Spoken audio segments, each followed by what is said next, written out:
hommikust, head inimesed.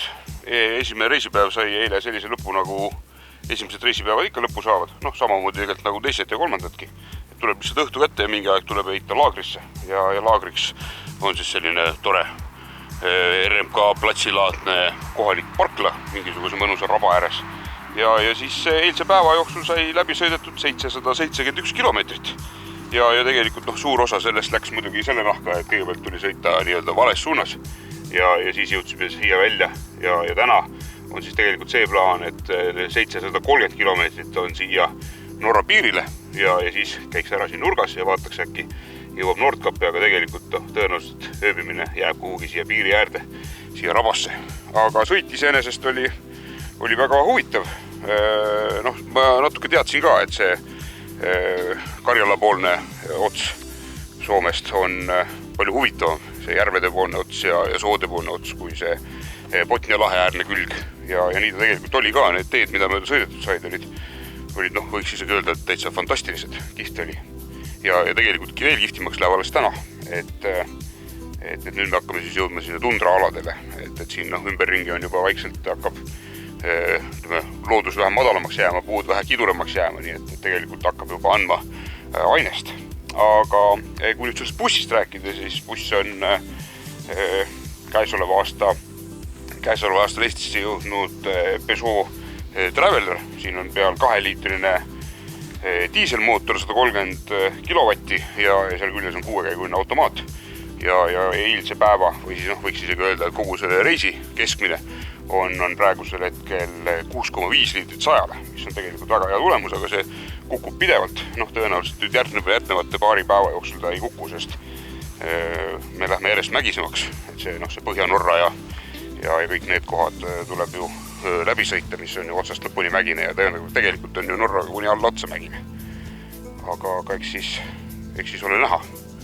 Nii et nüüd varsti polegi midagi, paneme autod käima ja hakkame jälle sõitma, sest see 700 midagi kilti tuleb sinna piiri peale ära sõita ja miks ma räägin meie vormis on sellepärast, et eile liitus minuga üks tore mees nimega Raul, kes siis oma GMC suure bussiga kaasa sõidab seda ülemist tiiru ja siis niimoodi me siin praegu kahekesi suristamegi neid päevi õhtusse.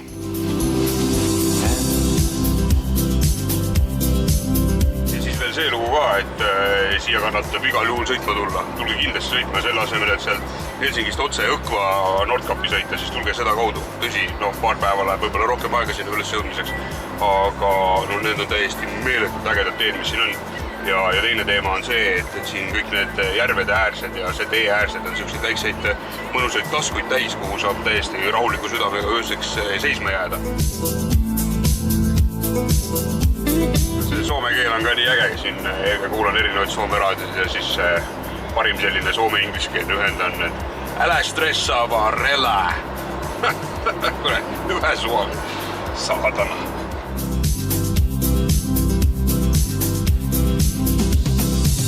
Tundub, et ilma suurema peenutsemiseta oleme siis jõudnud välja Polaarjoonele ja elu on mind viinud kokku üsna mitmete polaarjoontega, aga selle tee ääres ma ei ole veel polaarjoont kohanud, nii et siit saab nüüd panna veel ühe plussi kirja ja edasi läheb tee nii, nagu ta läheb. Siit on veel piiri peale natuke üle 500 kilomeetri, mis siis iseenesest tähendab seda, et tänase päeva õhtuks me oleme kindlasti piiri peal ja mul on tunne, et Soome poole peal on äkki kütus ka odavam, et siis peaks siin ennast silmini täis panema, sest mine tea, mis on Norras saama hakkab.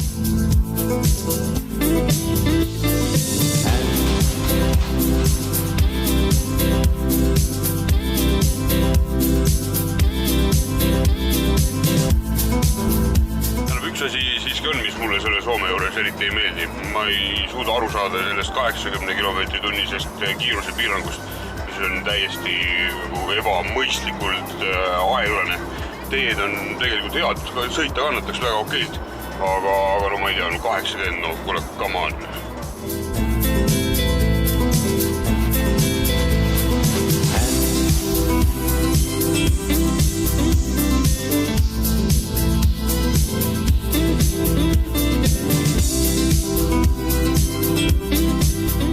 on järgmine õhtu, kell on 19.48 ja kohe, kui me läheme sinnapooli jõge, kus on Norra, siis peaks aeg muutuma, aga senikaua, kuni me siin Soome pool jõge oleme, siis on kõik hästi ja see jõgi on soome keeles Teno jõgi, mis ta eesti keeles on, ei oska öelda, mingisugune vaste tal kindlasti on.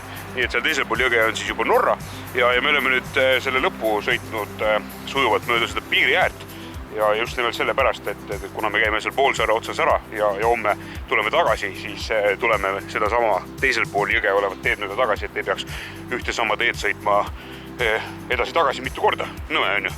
Vot. Ja nüüd laagrisse jääme siia sellisesse huvitavasse kohta, siin on kellegi Haagis suvila, aga seal ei ole kedagi. Mõtlesime, et kui öösel on vaja vetsa minna, siis tõenäoliselt seal on kiht koht. Ja siis täna sõitsime, enne kui sõitma vaata näed, siin on üks hea asi, mis on automatkamise juures tõenäoliselt üks kõige olulisema asju. Et kui sa magad kinnis autos, siis varem või hiljem hakkad sa higistama ja see niiskus jääb autosse. Aga see on selline hea võresüsteem, mis siis laseb õhku läbi ja ei lase putukaid läbi. Tõsi, see natukene maksab, aga kui sa võtad näiteks selle mõttega asja, et kui ta takistab kas või ühe asja siit autost ära võtma, mis ta muidu lahtisest aknast kätte saaks, siis tasub ta igal juhul ennast juba ära ja seda saab näiteks siis sellest matka suvila keskusest ja võt, sealt minge ja küsige, need on margiti erinevad. Aga nüüd, kui autosse minna, siis mis meil näitab?